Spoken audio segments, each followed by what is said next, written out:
Bismillahirrahmanirrahim. Assalamu alaikum. This is the lecture today is about conducting a road safety audit. And this is how uh, there is one very good example in the books of highway engineering by Mannering, and it shows how road safety audits are carried out uh, once you know your uh, geometry. So this is a perfect example, and I will be trying to solve this example, and the, in this line, within this line, I will show you how the road safety audits are done.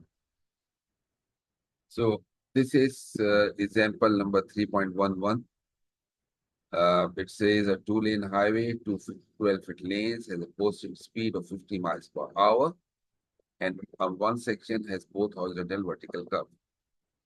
A recent daytime crash, driver traveling eastbound and striking a stationary object, resulted in a fatality, and a lawsuit alleging that 50 miles per hour speed limit is an unsafe speed for the curves in question and was a major cause of the crash. Uh, Evaluate and comment on the roadway sign, and this is, you can say, a problem statement.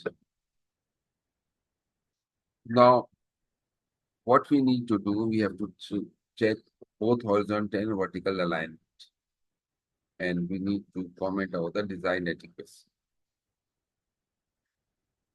So this diagram is given to us where there's a curve, uh, horizontal curve started at station 16 plus 00, ending at 32 plus 75. Then there is in super elevation 8% that is given to us. And around this point, there is an horizontal curve as well, vertical curve as well, that actually start before the horizontal curve, that is station 14 plus some 200 feet before the curve, and it ends again somewhere between uh, the center of the horizontal curve, beyond the center of the uh, horizontal curve. There is a angle, deflection angle is 80-degree side obstruction. Now this is given from the inside edge, uh, 18 feet, from inside edge of the rail roadway, and all other things. This is what the horizontal vertical alignment is shown here.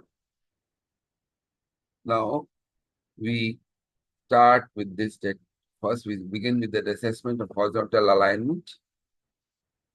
Two concerns must be considered. We need to know the adequacy of the curve radius and spur elevation and the adequacies of the sites. First thing first, for curve radius and spur elevation, we'll use this equation, and we need to know what was the required radius. For this we need to use this relation. R is equal to 180 over 180 pi delta into L, where L is the length of the curve. And since we know that we have a PC of 1600 feet and we have the PT of 3275, so that's why the length of the curve is 1675. So it's delta also given to us as 80, that we can we have observed here. This delta is 80, 3275, and 16 means there is a difference of 1675, and when we calculate, we find the provided radius is 1198.65 feet, and uh, for that curve and for 8% super elevation, the minimum radius required was 728 feet. So this means that the given radius, provided radius, is more than the minimum radius required. So here we can safely conclude that the radius is an adequate enough. For determining R minimum, we have used H2 policy of geometric design of highway 2018, and from that table 3-7, as I can show you, this is a table of we have 50 miles per hour speed, and this is 8 is the super elevation here, and this is 750. That's how I say it. This is 750. So once I have done this, I say the radius was good enough. Another thing is the adequacy of the side distance HOS. And from the figure, we can see this HOS is actually measured from the center line of the roadway. So if the total HOS from this point, the arrow I'm showing you here, to this arrow is 18 plus 6. So that's 24 feet is a provided HOS. Once you know that the provided HOS is this, and the from figure, the HSO is 20 feet, hence the provided is more than the required. That's why we can say this there is nothing wrong with the horizontal curve design. Let's see the graph. This is figure 3-14, and at page 3-116 on the oyster policy, what you need to know, you know your radius, that is 1200. So this is a logarithmic graph. This is 1000, this is 2000. So in between, this is 1500 feet. And since our curve is around 1200, so what I've done is I've again taken the center, and just below the center, I've estimated 1194 feet. So I'll draw a horizontal line from this point to this point, intersecting various curves. But my curve of interest is design speed of 50 miles per hour. So that's why this I've shown it in the green. So this, while intersecting this at this curve, I will find that if I define this value of HSO is 25. So that's how I say here that this HSO is required 20 foot, provides 24 feet. So there is no problem with the horizontal. So we can see in that for the accident that had happened, there was nothing wrong with any of the parameters related to horizontal curve. Let's see, and let's check what is the vertical curve problem. So what we need to know, we need to know what is the length of the curve.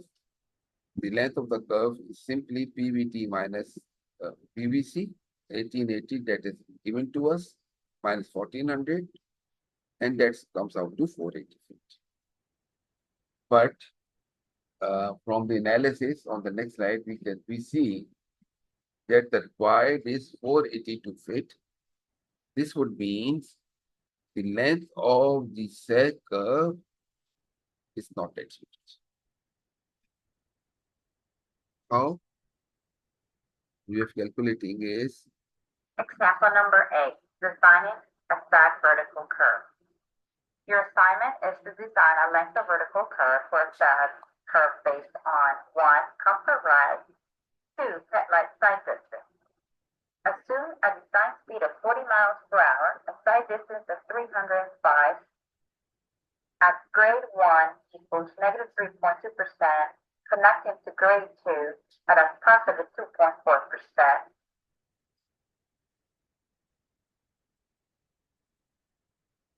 so. This is what we know. This is 50 miles per hour. This is 425 feet design. And for 50, the property side is 425.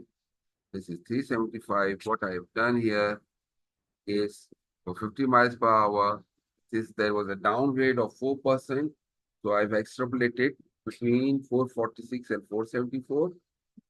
the difference between 6% and 3%. So it's why this I've calculated as 455 feet.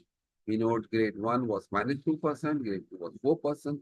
So the difference in algebra, difference of the grade is 6%. So comfort ride equation is given as this. So for the comfort ride, it was 301 feet that was required. For headlight sight distance, it required 578 feet. And for headlight sight distance, there can be two assumptions: S is less greater than L or S is less than L. So actually, we need 582 feet. But the problem is when we go back,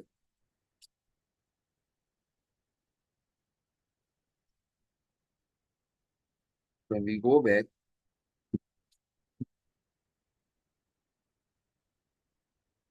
we found that there is a 480 feet. So the vertical curve of this section is not adequate. But talking about this particular event, since it is it occurred in daylight and side distance and vertical curves are governed by night type conditions, this time did not contribute to the crash. However, we have to revise our vertical curve. So this is how we say that if you need to do a geometric design audit, this is way how to do it. Uh, Thank you very much for the kind listening. I'll inshallah come up with another problem.